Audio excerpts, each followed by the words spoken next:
Para quem vai pro Ecopark, onde tem a falcoaria e um outro evento lá de cavalos, tem uma van que sai aqui da frente, ó, em frente ao Museu de Cera, e passa de 10 em 10 minutos. E o evento começa às 15h30, tem um das 10 horas da manhã, próximo agora às 15h30 da tarde, que é o que a gente vai. A gente pode pegar a van aqui, a qualquer horário, passa de 10 em 10 minutos.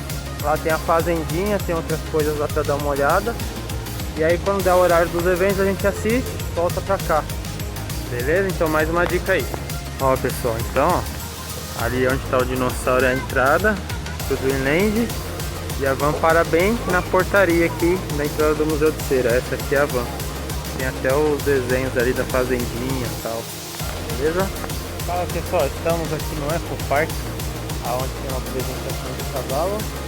Traz um tempo de falcoaria, tem outra apresentação.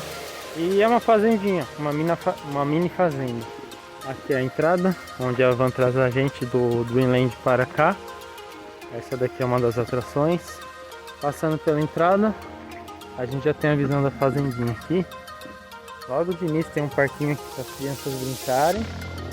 Do lado esquerdo é onde o cavalo vai se apresentar. O cavalo Creolo, se eu não me engano é esse o nome dele. Mais à frente ele tem uma lanchonete. Eu achei bem caro, uma coxinha pequena, por exemplo, é R$12. Achei bem caro mesmo. E aqui a gente já começa a acessar a fazendinha, onde tem alguns bichos.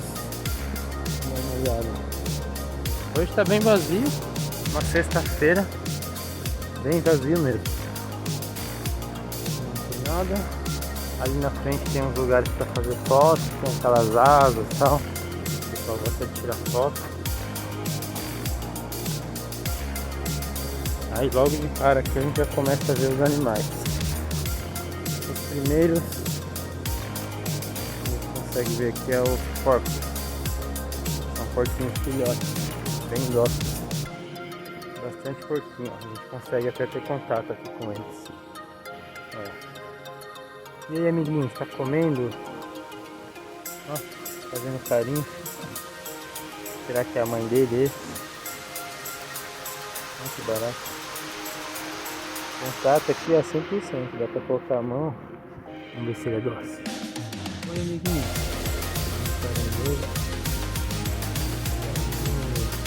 Mais um deitadão aqui, ó.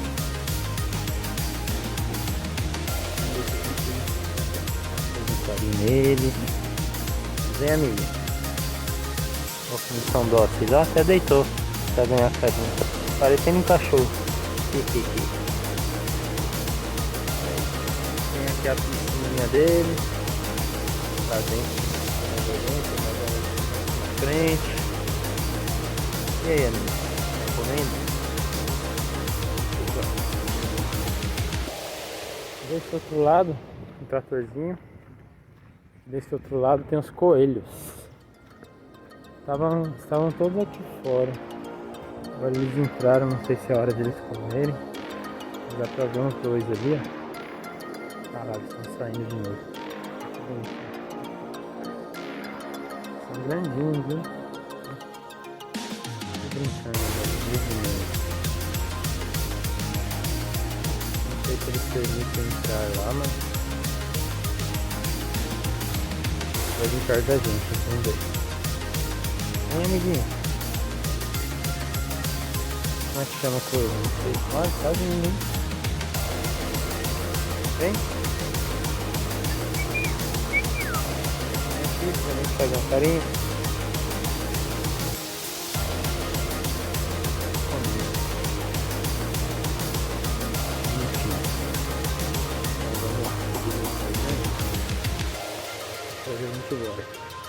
E aqui tem as vacas. Pelo que me falaram, o bezerro é filho dessa aqui e essa é a tia dele. Contato com eles também bem.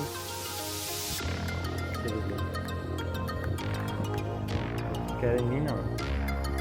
A gente fica cara a cara com os animais aí. As crianças adoram. Vamos ver aqui.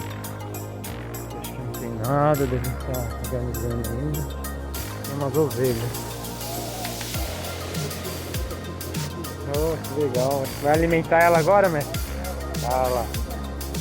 Eita aí, ó, a hora do almoço dela. Pegamos o horário certo, hein? Tá vindo mais lá, ó. Olha que legal. Oh, legal, obrigado. Tô meio assustado.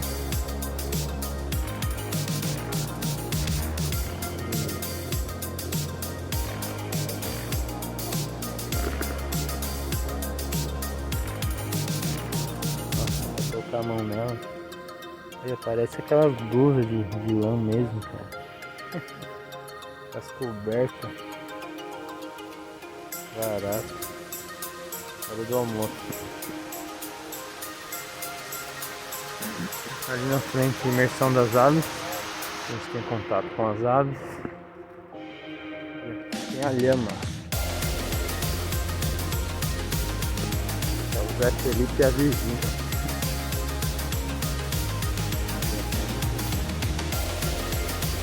Ele é o Zé Felipe. Tá grande, tá saindo meio social.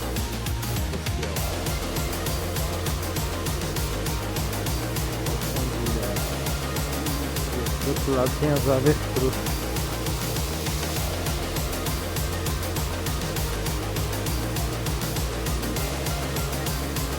Onde acontece toda a centro de falcoaria, né? Tem um showzinho.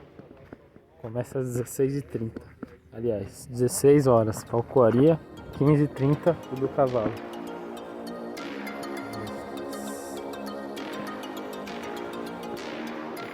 Ali, pegada. E aqui tem uma grade que não dá acesso lá. Eu acredito que ela seja mais perigoso naquela parte.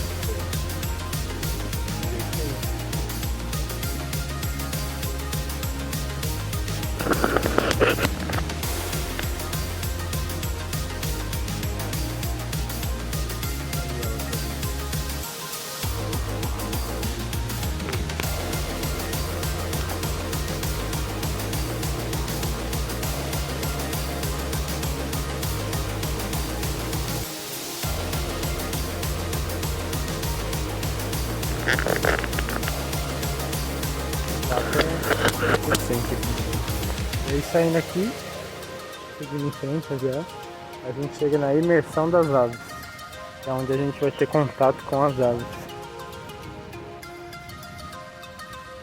São aves resgatadas que tinham uma doença, alguma coisa do tipo.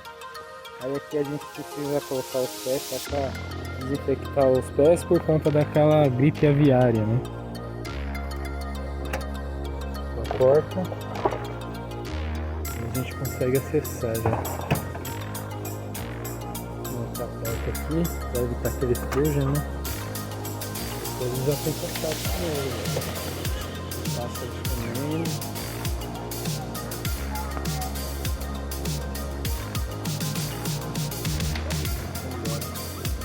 Ai, calma, mano. Ele fica bem tranquilo, comendo. Oi.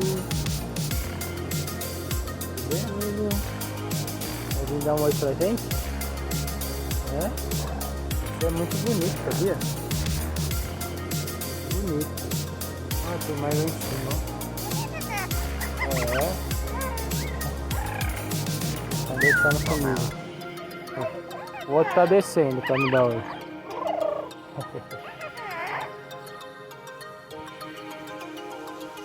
Vem, desce.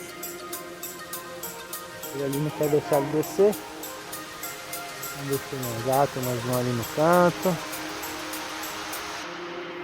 Vamos procurar as aves. Tem mais alguns aqui.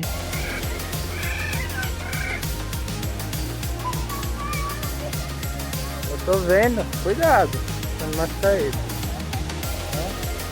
Bem dóceis, bem tranquilo. Legal. Oi, amigo. Não lave nada. Ali em cima.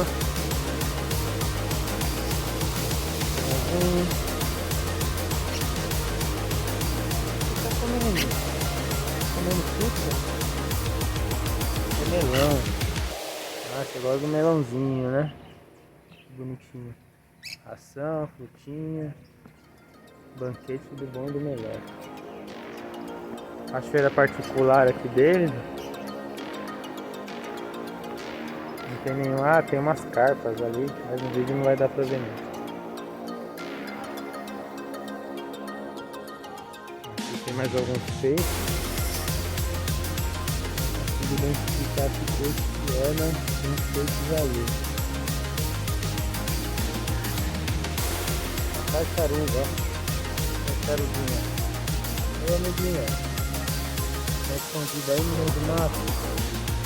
Bom, não sei se a tartaruga eu já vi que eu não sei diferenciar, mas vou chamar de tartaruga.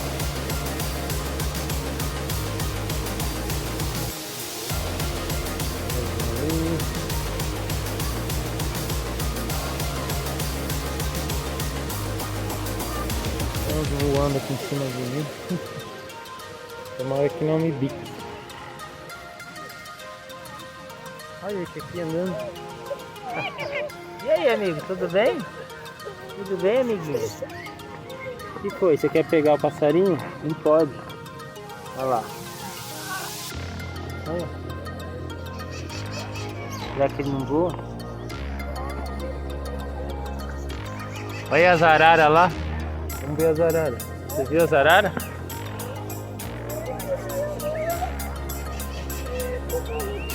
Você só quer ficar no chão. Você tá achando que é gente? É pra ficar aqui no chão? Você não é gente não, rapaz. Vai voar. Vai bater essas asas aí, meu amigo. Será que ele briga comigo? Vem aqui na minha mão. Tá bom, então. Quer dizer, eu vou embora. Olha essa arara vermelha aqui, que linda. Aqui olhando pra gente, ó. Ela morde? Acho que não. Acho que não. Ah, deve machucar. Isso é muito lindo, hein? Tem uma situação linda. Tem mais duas ali azuis. Muito bonitas mesmo. Geralmente esse bicho grita bastante. Tô até estranhando que eles estão quietos. Passarinho voando ali. Tem mais alguns aqui. Ah, tem uns patos ali, ó. Acho que é pato, sei lá. Tá ele correndo. Olha esse carinha aqui, ó. Tudo bem? Olá! Olá! Tudo bem contigo? Olá! Chorou.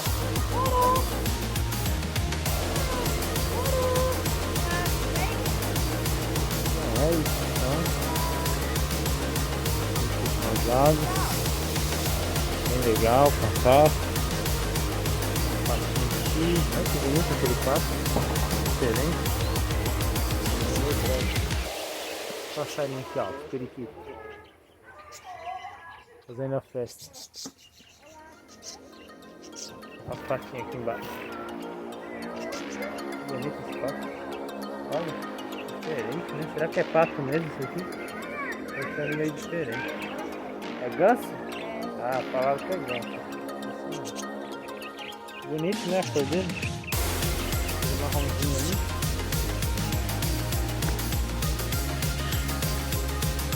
Então é isso.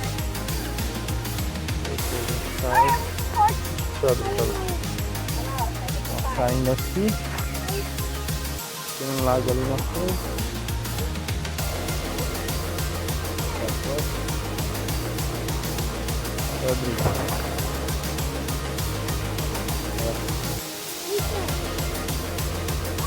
Aqui é o Lago dos Patos.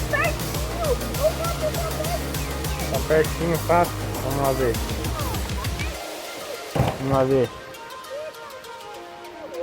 Vai lá ver o patinho, vai lá. Corre. Vai lá. Ah, ele tá brigando com você aí. Ele quer privacidade. E aí, pato? Pato Donald. Ele tá comendo. Ah, Ele morde? Esse aqui é tudo tranquilo.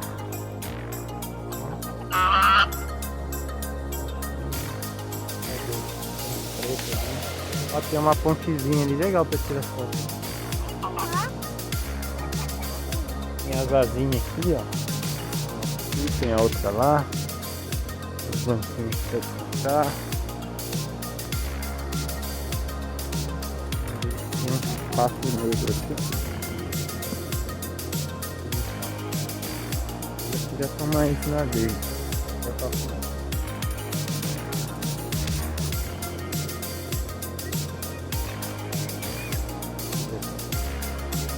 É isso.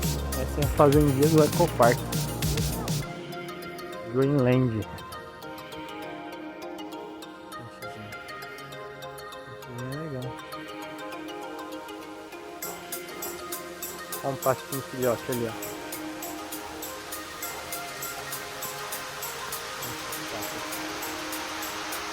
Então é isso aí. Ecopark. Já começa o show. E agora vai começar o show dos cavalos. Que não é Ecopark.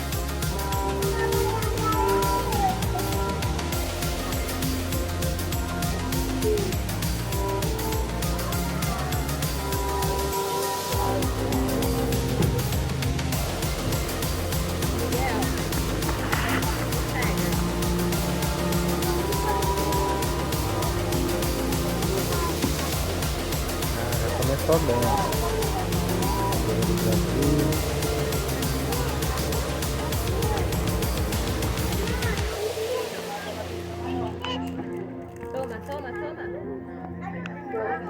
Convidamos a todos a juntarem os condores das arquibancadas da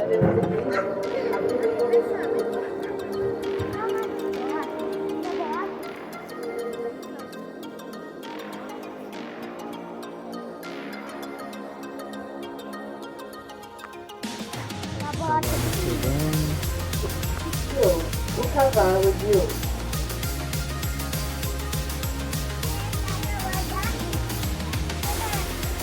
Tá na apresentação.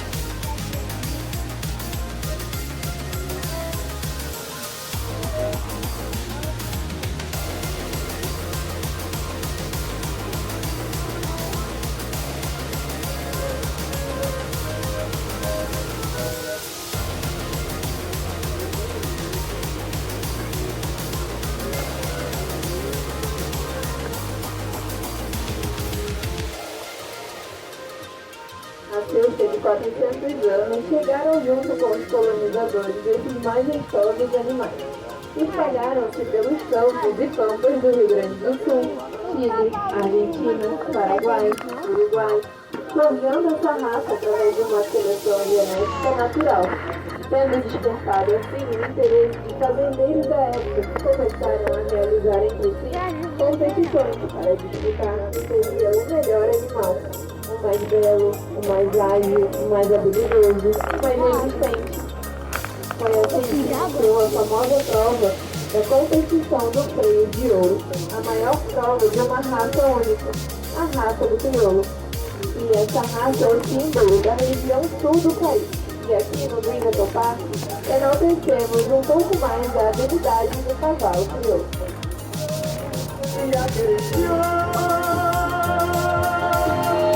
Se tornou nativo do rincão, como um diamante sem a lapidação. O filho do campeiro selecionar, trabalho secular. Cavalo é crioulo porque é o farão, seu canto gaúcho mais atual. Cada vez mais, no fim vai envenenado o coração. No longo gastado, mestre do rei, e o mundo não gira na minha rei. Pois com o pé no estribo a rédea na mão, a alma sai do chão.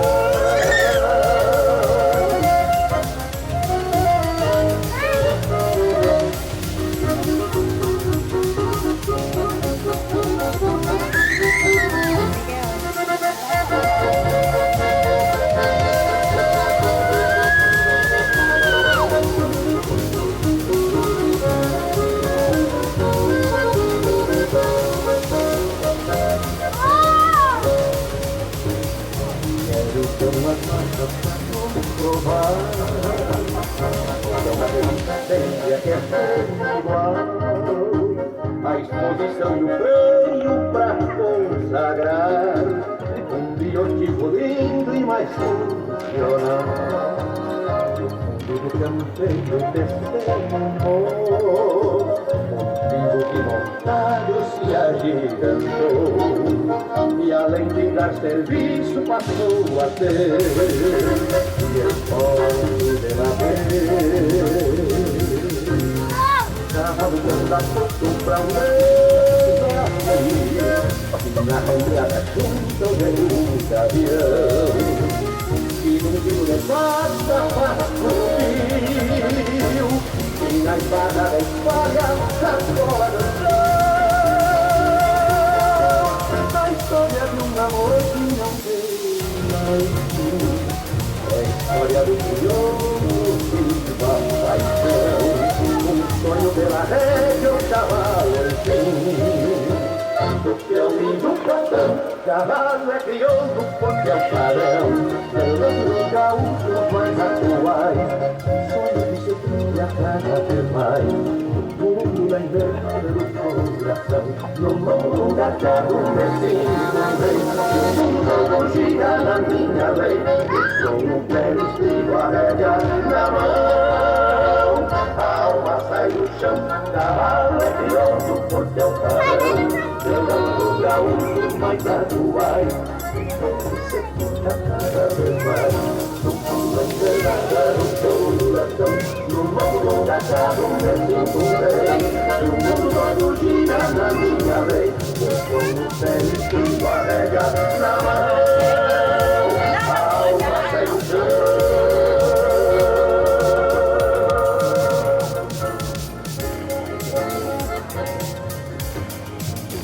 Americano era de ninguém, sentimento espera de ser Senhor. Quando abordou a nau que vinha do além, trazendo o teu colorido, pra tomar a terra como um tropel, se armou da valentia de seu corcel. E este cavalo ibérico ao fim se alçou, e o samba recriou. Então a seleção internacional, sobreviveu apenas quem se voltou ao ambiente alegre que era bagual. Assim foi que o crioulo se aquerenciou, na como um diamante na fundação, o tiro do canteiro regional, trabalho secular. Cavalo é crioulo porque é o padrão, levando os gaúchos mais atuais. Sempre se cria cada vez mais no fio da invernada no coração. No mundo gachado me sinto um rei, e o mundo todo gira na minha lei. Eu sou um pé no estribo, a rédea na mão, a alma sai do chão.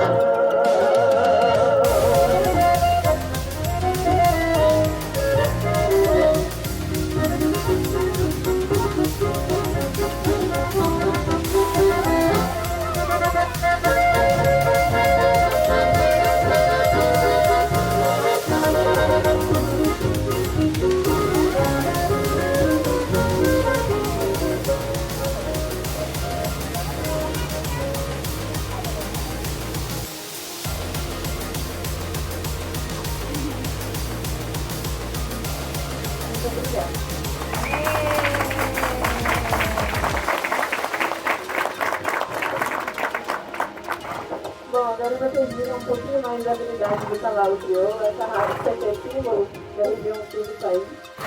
Agora nós vamos nos afastar ali na grama para que vocês possam chegar perto, tirar uma foto, fazer um carinho. Quem quiser marcar em foto nas redes sociais, nossa arroba Decopar, que também ajuda bastante o nosso trabalho. Quem quiser também conhecer um pouco mais do nosso espaço, a Mini Fazenda, do Vila de Diversão, fiquem à vontade, tem também um quiosque ali, com todos os vídeos para vocês ficarem se sentirem em casa, né?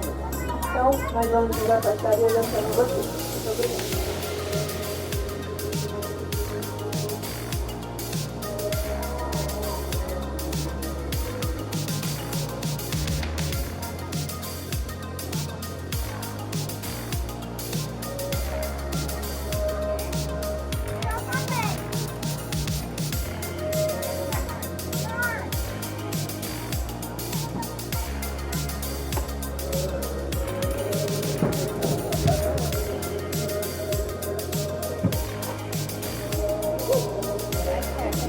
Agora, pessoal, é aberto aqui para tirar foto, fazer um carinho aqui nos cavalos após finalizar o evento. Agora a gente vai pro show de falcoaria, fica lá na parte de trás. Pequenos vinhos Ecopark. Sejam todos bem-vindos, eu sou o Bruno e vou estar conduzindo vocês por esse passeio, onde nós estaremos aí descobrindo tudo que cerca a prática da falcoaria, o que ela era nos tempos antigos, o que ela é também nos dias de hoje. Além disso, vão conhecer também as aves de rapina e entender alguns trabalhos que nós fazemos aqui de receber aves oriundas de resgate, para que usando desse manejo, a gente consiga reabilitar esses animais. E alguns deles que necessitam da sua reintrodução no meio selvagem. Já aqueles que não conseguem permanecem aqui com a gente, e nós aplicamos um tipo de reabilitação interna, que vocês vão ver na segunda etapa do nosso passeio, que vai se concentrar no nosso campo de voo. Para que possa ter também uma ideia de como funcionava essa dinâmica na área científica entre os seres humanos e as aves de rapina. Então, para a gente poder começar, eu queria já definir o que seria essa palavra, que também chamada de ceitreria. Falcoaria vem a ser a arte de se caçar com as aves de rapina, que são os falcões, gaviões, corujas, águias, os urubus e os abutres. Aqueles dois últimos não caçam, né? Eles comem o alimento já abatido, e sim, as aves de rapina são seres carnívoros, né? É a carne que vai trazer para essas aves uma dieta saudável e, claro, apropriada. E a maioria desses animais tem ferramentas e habilidades para se capturar um outro ser vivo e se subjugá-lo, abatê-lo em prol da sua própria sobrevivência. O que não fazem aí vilões da história, como algumas músicas e filmes às vezes acabam retratando. Os carnívoros, na verdade, em geral, têm um papel muito importante a ser desempenhado no ecossistema, é que a natureza vive em perfeito equilíbrio. Mas a prática da falcoaria é muito antiga, que data mais ou menos uns 4.000 anos atrás. Até antes disso, numa época onde o ser humano não tinha recursos e tecnologias que nós temos hoje em dia para conseguir sobreviver, tendo que recorrer unicamente à prática da subsistência. Ou seja, plantavam, caçavam, fabricavam suas roupas e construíam as próprias moradias.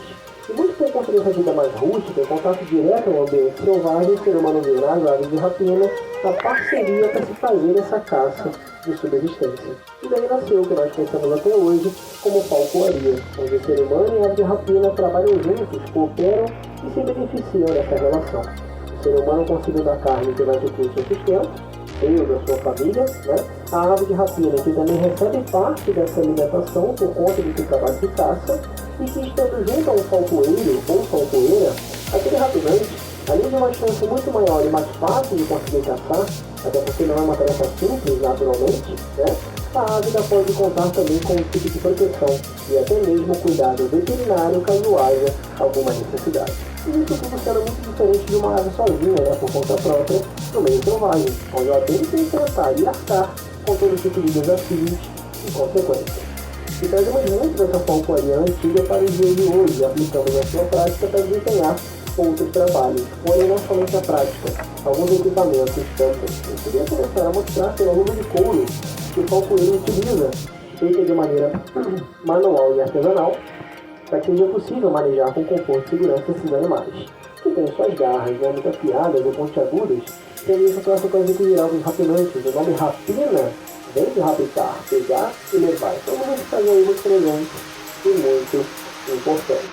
E vou mostrar para vocês também essas duas tirinhas de couro, ó.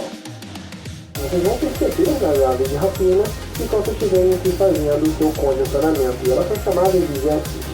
E as jets na falcoaria funcionam como se fosse a guia de um cão. Eu ponho para quê? Para poder conduzir o animal, né? Dentro de um ambiente público que garanta ali o limite de segurança. Você está conduzindo o animal em si, as pessoas que estão em volta para que possam vir a se aproximar. A única diferença é que a guia das aves de rapina vai na altura dos pés. Os cães e gatos vão na altura do peito ou do pescoço. A tradicional coleira, né? Afinal, aqui a funcionalidade é exatamente a mesma. E por fim, eu queria mostrar para vocês o equipamento que melhor representa a falcoaria no seu estado puro e clássico. Ele é tão antigo quanto a luva e foi criado pelos falcoeiros árabes antes de Cristo. Pessoal, esse daqui é o capuz. Ele tem um único intuito: levar na cabeça de rapinantes para conseguir tampar a sua visão. E eu faço isso a fim de evitar qualquer tipo de estresse desnecessário que esses animais poderiam vir a ter em alguns momentos durante o seu manejo, porque a visão deles é muito desenvolvida, sendo de 7 a 8 vezes melhor do que a nossa, até mais. São muito inteligentes. Eles podem encarar de maneira muito positiva ou negativa, e para evitar esses estímulos extremos, o capuz deve servir. Momentos antes do voo, para manter foco, concentração, ter bom desempenho, para transportar um animal no carro, por exemplo, ou fazer qualquer tipo de intervento veterinário, para remédio, tirar sangue, fazer um raio-x, o capuz se torna aí muito útil, para que a ave não veja todo o processo acontecer e acabe se estressando muito mais. Então, esses materiais vão de com o seu tamanho específico para se encaixar na ave de rapina específica, afinal tem uma variedade de espécies e tamanhos. Então o equipamento tem que ir sempre de acordo com o indivíduo, para não causar ali qualquer tipo de incômodo, ok? E agora, antes de a gente iniciar ali os voos, eu vou dar uma rápida passada pela história da falcoaria. Como eu disse para vocês, é uma prática que remonta aí nos tempos antes de Cristo, onde chineses, japoneses, árabes, nômades faziam uso desse manejo como modo de subsistência. Porém, a partir da era cristã, a falcoaria passa a ter um vulto muito grande na Europa, desde a Idade Média até o tempo do Renascimento, e torna-se uma prática esportiva de consumo muito cultuada pela nobreza. Tanto que no século XIII, Federico II de Svezia está representado naquela escultura. Ele foi imperador do que hoje nós conhecemos como Itália, e escreveu o primeiro livro de falcoaria do mundo, chamado de Arte Venandi com Avidos, que significa em latim a arte de caçar com aves. Esse livro, né, é utilizado até os dias de hoje como ferramenta de pesquisa e estudo em várias partes do mundo. Já no tempo do Renascimento, temos o famoso Dante Alighieri, poeta daquela época, que na sua principal obra, A Divina Comédia, O Inferno de Dante, ele faz algumas diferenças sobre a falcoaria no seu texto. Ele não sendo falcoeiro, mas a arte era tão viva no meio onde ele cresceu, que ele acabou se usando dessa prática para poder criar a sua própria arte. Na Segunda Guerra Mundial também, com as tropas alemãs que trabalharam com falcões e gaviões para capturar pomos correios e evitar a troca de mensagens entre exércitos e países aliados. Já em tempos modernos, temos então uma utilização mais profissional da prática da falcoaria com o famoso Félix Rodrigues, conhecido como o pai da falcoaria moderna, um espanhol médico e naturalista que trabalhou em 3 principais segmentos: educação, reabilitação de rapinantes e controle sinantrópico. E esse controle é onde eu vou trabalhar com falcões e gaviões para capturar ou somente apresentar animais que causem qualquer tipo de problema ou risco em uma certa região, como nos aeroportos, por exemplo, onde lá você pombo, garça, quero-quero nas pistas de pouso e decolagem, podendo se chocar com aviões e causar um acidente muito grave. E a falcoaria entra, sendo o meio mais eficaz, natural e respeitoso de lidar com esse problema. Afinal, o pombo, a garça, vão reconhecer o falcão como seu caçador natural, ficam incomodados, ameaçados e buscam outro lugar para se estabelecer, evitando aí esses acidentes. E graças a esses trabalhos mais modernos, envolvendo biologia, veterinária e projetos de conservação, em 2010 a Unesco reconheceu a prática da falcoaria como patrimônio imaterial e cultural da humanidade, por conta dessa relevância histórica e artística. E hoje em dia, aqui no Brasil essa parte, trabalhamos dessa maneira, para estar honrando a falcoaria e dando ali total apoio às aves de rapina. E agora, pessoal, vamos iniciar as demonstrações de voo, trazendo um pouquinho do que representa a falcoaria nesse âmbito mais clássico, mais histórico. E como essa dinâmica se desempenhava na época antiga, quando os falcoeiros e as falcoeiras iam aí por entre os campos abertos, florestas e banhados, à procura de suas presas para caça de subsistência, sempre acompanhados aí dos seus parceiros rapinantes, assim de telha. E o nome asa de telha tem essa coloração um pouquinho mais avermelhada que esses gaviões têm na altura dos ombros das asas, que lembra ali o telhado das residências. E eles iam dessa forma, né? Pousados no punho do falcoeiro, por entre as árvores, rochedos mais baixos, ou até mesmo planando, com suas asas bem retangulares e largas, onde aguardavam ali a localização e o afugentamento de perdizes, codornas, lebres, fazões, patos selvagens, coelhos, localizados e afugentados pelo falcoeiro ou pelos cães de caça farejadores. Ela compõe, ter um certo inglês. Temos o beagle, que é um cão de caça também originalmente. Cabia a esses canídeos com safari muito aguçado fazer todo o rastreamento das presas, para que a ave de rapina por cima, no ponto mais privilegiado, aguardando esse momento, pudesse descer rapidamente para fazer a captura e o abate. Fora, claro, os cavalos, né?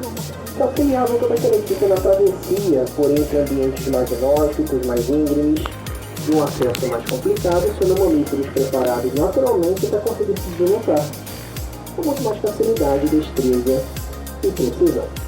Isso é legal isso, por exemplo, você vê aqui na prática como que seres de espécies diferentes conseguem se unir, trabalhar em conjunto, cada um aplicando sua habilidade e capacidade principal e natural, e que essa aplicação acaba beneficiando os elementos ali envolvidos. As aves de rapina com seu potencial de caça, os cavalos na capacidade de travessia, e o ser humano falcoeiro, as falcoeiras, sendo elas responsáveis por tornar tudo isso uma grande realidade. Esse laço, tal como nós conhecemos até hoje como falcoaria, que inclusive, até os dias de hoje, nas áreas da Mongólia, da Rússia e da Sibéria, os povos cazaquistãos vivem sob essa mesma cultura e caçam ali como forma de subsistência, trabalhando em conjunto com os cavalos e as grandes águias reais. Então estão tirando, todo esse sistema. Já que aquela região da Mongólia é muito inóspita de condições climáticas extremas e sem muitos recursos tecnológicos. Ok? Pessoal, e o condicionamento de voo, essa simulação de caça que o Eric explicou para vocês anteriormente, que vocês iriam acompanhar aqui, que não se trata de um show, mas sim de uma demonstração da aplicação de uma rotina de cuidados para esses animais, trata-se exatamente dessa dinâmica que está acontecendo. Nós temos aqui uma ave de rapina, um gavião, se desempenhando no ambiente aberto com variações climáticas e geográficas, onde esse predador está usando suas próprias habilidades, capacidades físicas e psicológicas para poder fazer o quê? Bom, vocês já viram, ele está garantindo sim a sua alimentação. Reparem que a cada trajeto de voo que esses animais realizam, seguindo ali o chamado da falcoeira, uma parte da sua dieta é ingerida. Ele pega ali sim um pedaço de carne. Mas sendo isso daí uma recompensa para esse trabalho de voo que ele está realizando nesse momento? Negativo. Isso já é dieta final, pré-estabelecida para esse gavião, seguindo ali o seu peso balanceado e o clima que se estabelece. O que acontece é que nós unimos esses dois momentos, do voo e da alimentação, assim como acontece também aonde? No ambiente selvagem, não é verdade? Se na natureza as aves de rapina têm que fazer o seu voo para poder chegar até a sua presa, capturar, abater e então se alimentar, o que nem sempre vão conseguir, que a presa vai fugir, vai se defender, se camuflar e lutar, aqui é a mesma coisa.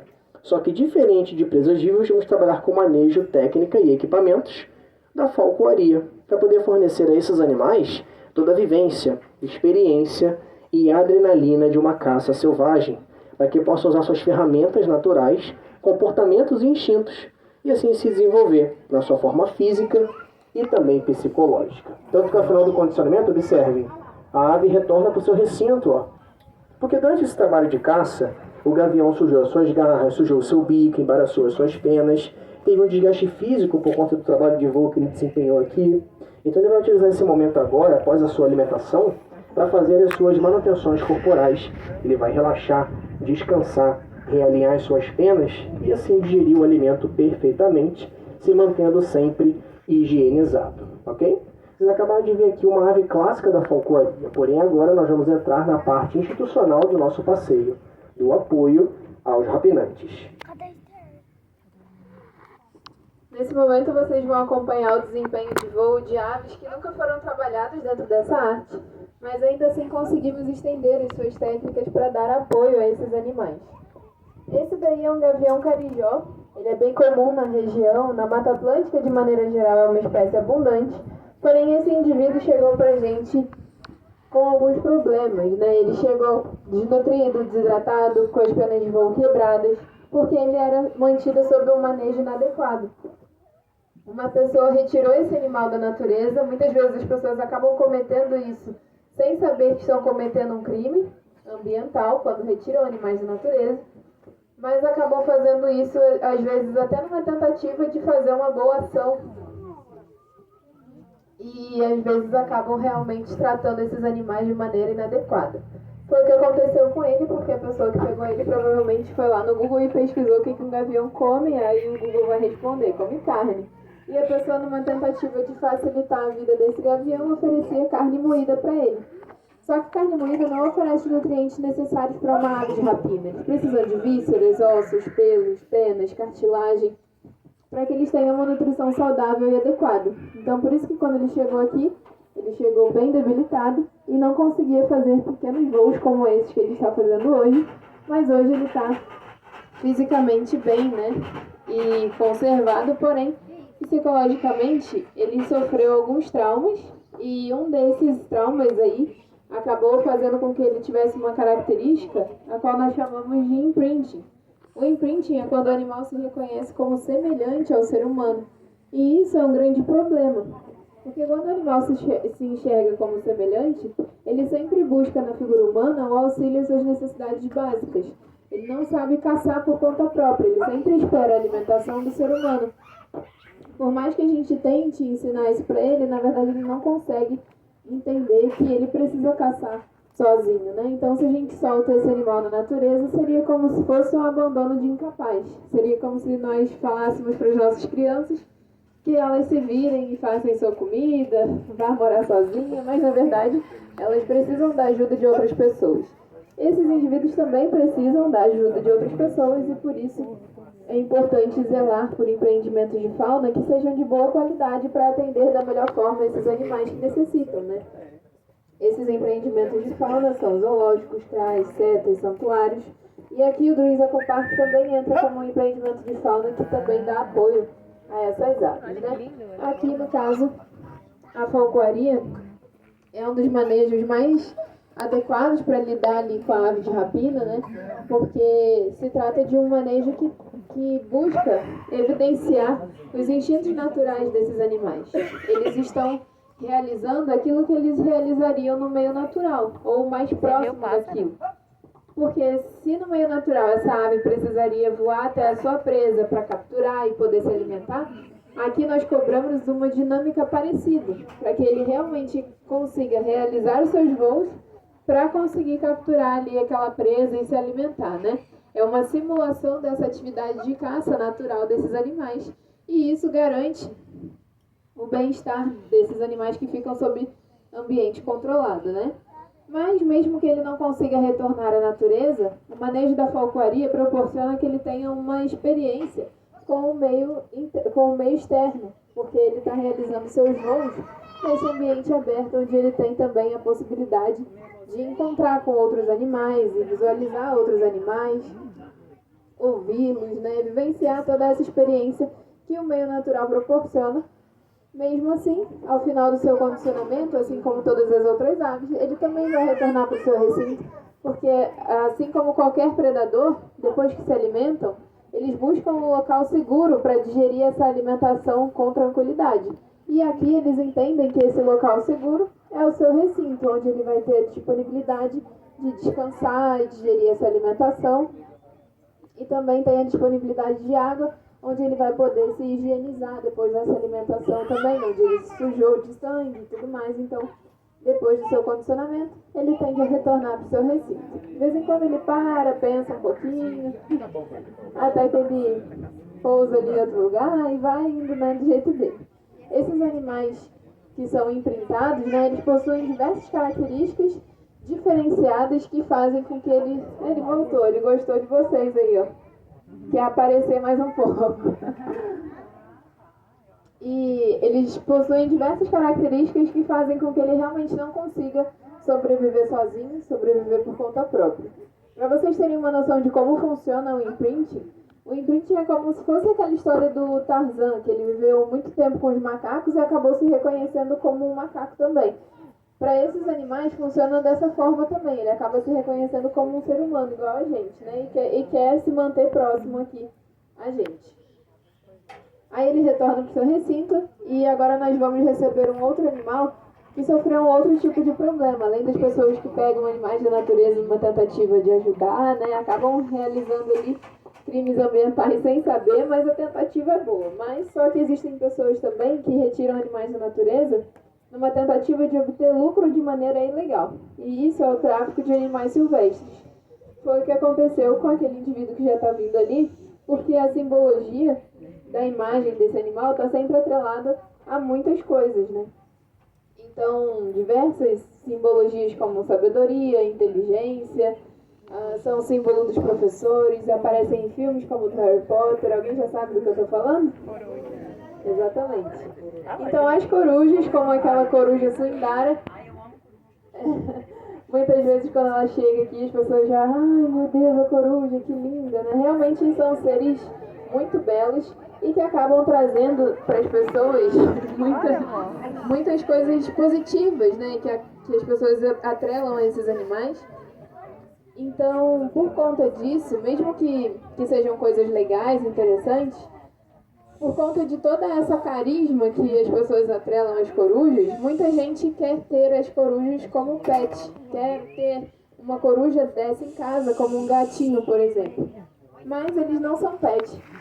Eles são animais selvagens e merecem ser respeitados dessa forma. Só que com isso, muita gente querendo ter esses animais em casa, e isso favorece o tráfico de animais silvestres, que infelizmente é um dos mais lucrativos, onde pessoas acabam realmente se beneficiando desses animais para obter lucro em cima disso. Foi o que aconteceu com essa coruja Suindara, que chegou aqui através do resgate de tráfico de animais silvestres. Ela seria vendida, né? E para uma pessoa ter um animal desse em casa, provavelmente 99 outros corujas morreram, porque essa é a estimativa, de 100 animais que são traficados, 99 morrem nesse processo, né? Então, realmente não vale a pena, não compensa ter uma ave como essa, um animal silvestre em casa, porque realmente acaba sendo muito prejuízo para a natureza. E sem contar que essas corujas também são atreladas a coisas negativas. Essa aí, principalmente em algumas regiões do Brasil, é conhecida também como rasga-mortalha, por conta de uma vocalização característica que ela possui. E dizem que se essa coruja vocalizar próximo à casa de alguém, essa pessoa pode vir a morrer. Acho que alguns de vocês já devem ter ouvido essa lenda, né? Sim, não passa de uma lenda, podem ficar tranquilos, tá? Que vocês estão aí. Ela pode vocalizar aí na cabeça de vocês, mas vai ficar todo mundo bem. Isso não passa de um mito, até porque eu e o Bruno estamos com ela vocalizando aí na nossa cabeça há uns 7 anos e a gente tá vivo, não tem nenhuma alma penada aqui falando com vocês, não. Mas é claro que a gente respeita também a cultura de cada região, mas também pedimos respeito a esses animais, porque não precisa matá-los, né? E esses mitos e lendas acabam fazendo com que as pessoas tenham medo das corujas e acabem matando esses animais. E isso causa também um grande prejuízo para essas espécies. E esses animais são animais que nos ajudam também no controle de roedores, por exemplo. Então, se você não quer ter ratinho na sua casa, vamos preservar as corujas, porque elas vão fazer esse controle lá na sua casa, né, também. Bom, e também por serem seres de hábitos noturnos, já foram muito atrelados às bruxas, muita gente tem medo, enfim. Várias coisas negativas também são atreladas às corujas e acabam trazendo essa imagem, essa má fama, que não deve existir, né? As corujas, como eu estava falando, são seres de hábitos noturnos, e isso significa que elas preferem caçar durante a noite, porque à noite elas têm muito mais sucesso. Porque quem está caçando durante o dia são os gaviões, as águias, os falcões, são seres muito mais rápidos do que a coruja. Se vocês repararem, o vento até dificulta um pouco o voo dela, porque ela tem um voo um pouco mais lento mesmo, e por isso ela se desempenha melhor à noite, enquanto esses outros animais que são mais rápidos estão dormindo. Inclusive, ela pode até predar o ninho de falcões e gaviões também. E a coruja também tem uma característica que favorece a caça noturna, que é um voo extremamente silencioso. As corujas elas têm uma adaptação nas suas penas que fazem com que ela tenha um voo muito silencioso. E também vai retornar lá para o seu recinto, né, no final do condicionamento. E agora nós vamos receber outros animais que sofreram outro tipo de problema. Você não quis ficar muito tempo.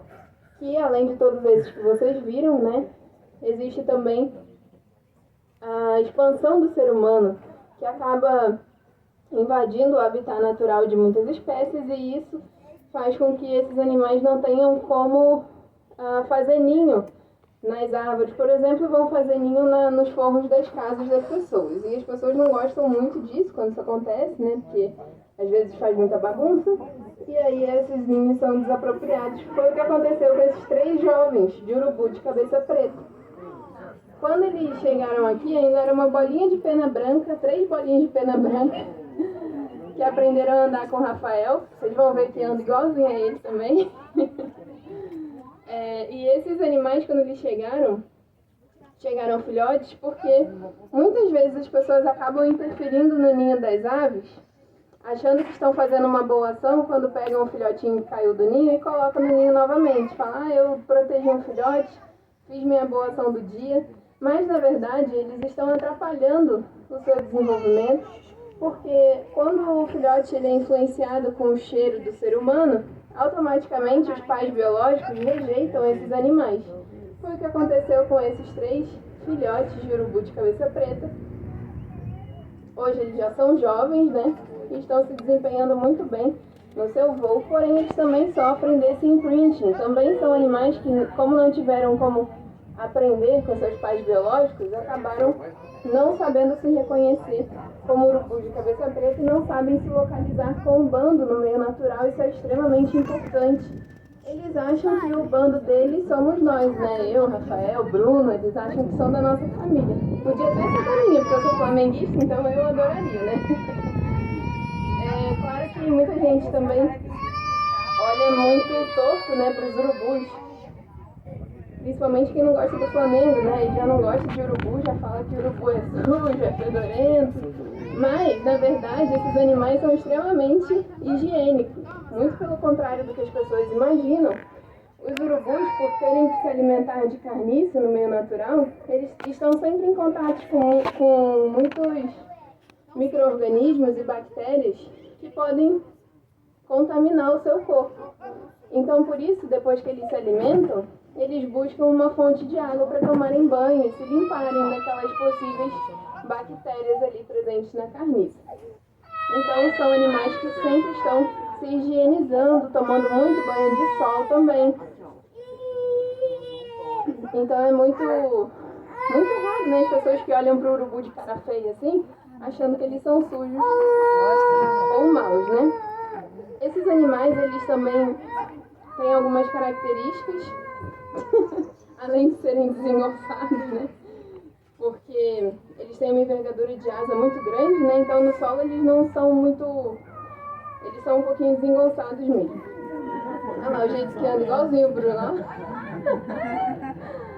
Pessoal, ele também tem aquelas perninhas brancas, isso é porque ele defeca nas próprias pernas, ainda com a intenção de evitar que esses micro-organismos subam no seu corpo. Funciona ali como se fosse um repelente natural desses animais também. Parece nojento, mas é um hábito de higiene também para eles, né? Ah lá, eles são um pouco desengonçados no solo, né? Porque eles realmente têm asas muito grandes, mas nas correntes térmicas lá em cima são animais que têm um voo muito belo, né? Ele também tem esse pescoço alongado, esse bico alongado, e isso também favorece a limpeza. E quando ele ficar adulto, as penas da cabeça vão cair. Ou seja, a calvície também acaba acometendo ali os urubus, não é só o ser humano que sofre disso, né? E esses animais também, por conta disso, né, de perderem as suas penas, acaba sendo também um hábito acaba sendo algo que auxilia na sua higiene também, porque as penas ali na cabeça, quando eles se alimentam, poderiam sujar muito mais fácil, né? Bom, então, terminando o voo desses urubus, também voltaram lá para o seu recinto. Agora nós vamos entrar de novo na parte clássica do passeio, onde vocês vão ver um animal de falcoaria clássica e vão ver a verdadeira diferença entre os falcões e as outras aves de rapina. Muita gente se pergunta, né, qual é a diferença do falcão para o gavião, eu não sei, que é tudo muito parecido. Realmente, eles são um pouquinho parecidos, mas a principal diferença entre eles está na sua habilidade de caça, na sua estratégia de caça. Até então, vocês viram animais de baixo voo, que são gaviões, corujas, até as águias também, que buscam presas terrestres. Então, eles ficam no topo das árvores, esperando o momento certo de dar investidas diretas no solo. São animais de emboscada. Já os animais de alto voo são os falcões, que buscam pegar outras aves. Então, são animais bem mais perseguidores. Então, vocês vão ver agora na prática essa diferença. O Bruno ele vai se posicionar na arena com aquele bastão esse bastão com peso de couro na ponta, que simula uma outra ave para fazer o condicionamento dos falcões. Esse instrumento é muito utilizado. Esse daí é um lurifly árabe, que os árabes utilizam nos desertos, né, para voarem seus falcões, e esse bastão de couro funciona como uma extensão do braço do falcoeiro. E aquele dali é um falcão sacre, também chamado de falcão sagrado, que os antigos egípcios adoravam como sendo Deus Horus. Era essa espécie de falcão aí, e ele persegue aquele peso de couro como se aquilo ali fosse uma ave que ele está perseguindo. Então vocês estão vendo aí na prática a diferença de voo e de caça dos falcões. Por isso eles se diferenciam das outras aves de rapina, porque eles são verdadeiros perseguidores aéreos. Inclusive, muitos aviões de caça são inspirados no modelo aerodinâmico dessas aves, e algumas vezes até se fecham para conseguir uma aerodinâmica melhor. Eles fecham as asas para atingir maiores velocidades. O falcão peregrino, por exemplo, é o ser vivo mais veloz do mundo. Ele chega a atingir 390 km por hora em seu voo picado. E então, esse daí é um falcão sacre, né, como eu falei. Ele é oriundo do Oriente Médio, por isso ele possui essa coloração mais arenosa, que se camufla muito bem nos grandes desertos. Até que ele consegue capturar aquela ave, né, que escapou por algumas vezes, mas enfim, ele conseguiu capturar. E se vocês repararem, ele não vai se alimentar ali daquela presa que ele capturou instantaneamente. Ele vai observar tudo ao seu redor primeiro, olhar se ele está seguro para se alimentar, porque para um predador esse é um momento muito arriscado, porque ele gastou muita energia nesse trabalho de caça. Então, se ele começa a se alimentar ali sem saber se tem segurança, se tem outro predador em volta que pode roubar aquele alimento ali, isso seria muito arriscado. Mas com a presença do ser humano, outro predador, outro animal selvagem não vai se aproximar do falcão. E ele sabe disso, ele reconhece isso como uma parceria de caça. E por isso, depois que o falcoeiro se aproxima, ele começa a se alimentar tranquilamente, né? Esse é um dos motivos da falcoaria dar certo há tanto tempo. É realmente essa relação de respeito, confiança e parceria entre ser humano e a ave de rapina. E o nosso intuito é promover essa arte milenar que até hoje nos auxilia a trabalhar com esses animais oriundos de diversos problemas, como vocês viram aqui, uma parte do nosso apoio às aves de rapina. Então, como diria Frederico II de Zwevia, um dia sem falcoaria é um dia perdido. E em nome de toda a nossa equipe, dos nossos parceiros, as aves de rapina, deixamos a vocês o nosso muito obrigada e até a próxima.